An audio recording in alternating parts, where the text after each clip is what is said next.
Dans les profondeurs du Gabon, les Pounous ont créé un masque, le Mukuji, le masque du peuple Pounou. On dit qu'au Gabon, certaines présences ne parlent pas, elles dansent.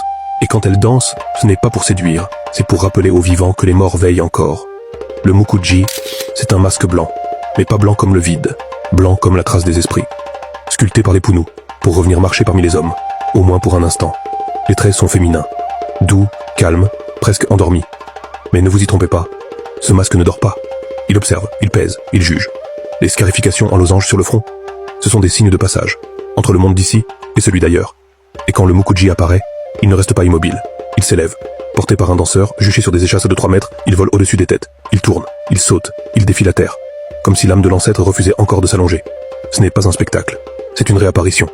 Une dernière danse. Pour les funérailles, pour les rites, pour les anciens. Pour dire, nous sommes encore là. Et quand les tambours se taisent, il disparaît. Comme il est venu, sans un mot, mais avec une présence qui colle à la peau. Parce que ce masque, ce n'est pas un souvenir du passé, c'est un rappel que chez nous, les morts n'ont jamais vraiment quitté les vivants. Alors n'oubliez pas, un peuple qui honore ses morts, c'est un peuple qui ne meurt jamais.